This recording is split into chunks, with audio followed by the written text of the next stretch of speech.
Hello everyone, this is Umar Shabbir. 200 test series हारने के बाद ओडीआई सीरीज स्टार्ट हुई तो वही विराट कोहली और रोहित शर्मा की वजह से इंडिया को बहुत ही ज़बरदस्त कामयाबी मिली।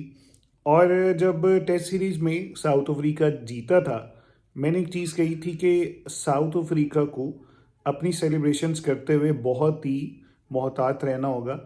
इनको अपने जज्बात के ऊपर काबू रखना होगा, क्योंकि यहाँ पर तो आपने सेलिब्रेशन कर ली क्योंकि यहाँ की जो टीम थी वो बहुत ज़्यादा वीक थी। आगे जो आपको तूफान मिलने वाला है उसका आपको आइडिया भी नहीं है। दो रीज़न थी।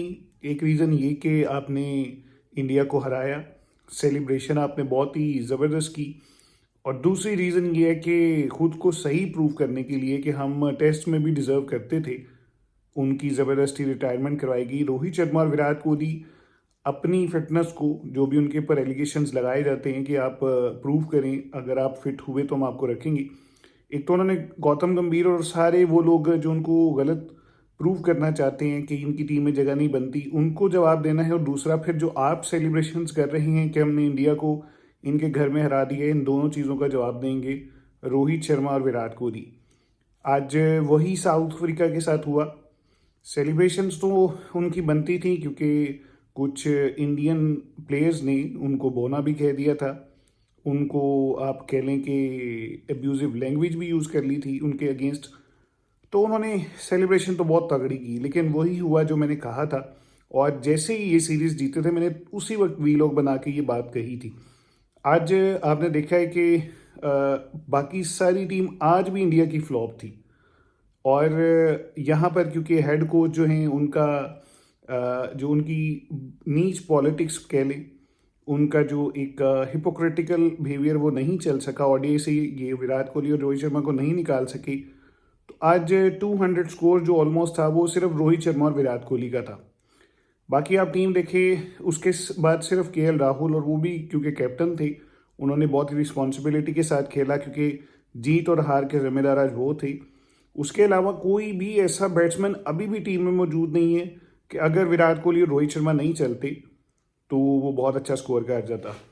और दूसरी तरफ आप देखें कि साउथ अफ्रीका के बैट्समैन फ्लॉप भी हुए तो उनके बॉलर्स भी इतना स्कोर कर गए हैं कि बिल्कुल एज पे जाके, इवन मैं कहूँगा कि साउथ अफ्रीका ने जो फाइट बैक की है, जैसे उनके बैट्समैन आउट हुए, that is under very wonderful.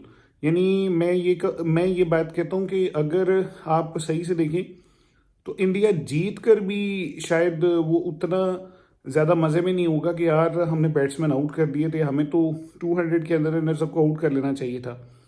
तो अच्छी बॉलिंग की इंडिया ने, सब कुछ अच्छा था, बट स्टिल साउथ अफ्रीका का फाइट बैक बहुत अच्छा था।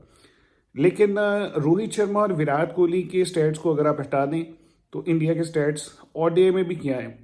और आज भी शायद ये 250 स्कोर करते, क्योंकि अगर आपके पास गिल होते, अय्यर या कोई भी बैट्समैन इनके ऑल्टरनेटिव में होते और वो इसी तरह खेलते जैसे बाकी बैट्समैन खेले हैं, तो रिजल्ट आपको पता है फिर क्या होने थे। तो ओवरऑल आज भी रोहित शर्मा और विराट कोहली टीम की बैकबोन है, उन्होंने प्रूव किया। और मैं तो ये सोचता हूँ कि शुक्र है उन्होंने खेल ली है। अगर वो नहीं खेलते और ये मैच हार जाते तो सबसे पहले मैच हारने की जिम्मेदारी उन दोनों पे पड़ती। एनीवे आज उन्होंने खुद को प्रूव किया। टिम्बा बुमा और उनकी जो टीम ने सेलिब्रेशन की, उनका उनको जवाब मिल गया है। और मैं एक ही बात जानता हूँ कि जब विराट कोहली को आप चैलेंजिंग सिचुएशन में लेके जाएंगे, जब उसे पता होगा कि इंडिया को कोई ललकार रहा है, फिर वो बहुत डेंजरस हो जाता है। और आपने देखा है कि ज़्यादा उनके स्कोर चैलेंजिंग कंडीशंस में ही होती हैं, चाहे वो गौतम गंभीर उनको तंग कर रहे हैं, चाहे साउथ अफ्रीका ने जीत कर टेस्ट सीरीज में इनको बहुत बुरा भला कहा हो। जब जीत होती है, जब सेलिब्रेशंस होती हैं, स्लाइडिंग होती है, उसमें फिर लोग सोचते नहीं है, पता नहीं क्या क्या कुछ किए जाते हैं।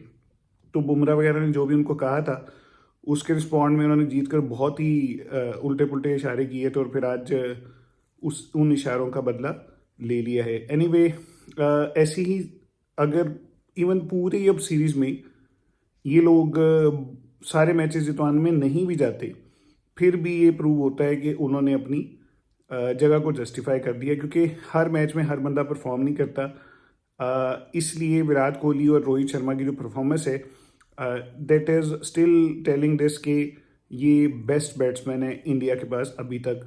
और अगर जब तक ये खेलेंगे जिस फॉर्मेट में हैं उसमें तो कम से कम इंडिया बहुत अच्छी डोमिनेट करती रहेगी। अभी के लिए मुझे दीजिए इजाज़त, अगली वीडियो में आपसे मुलाकात होगी, तब तक के लिए गुड बाय।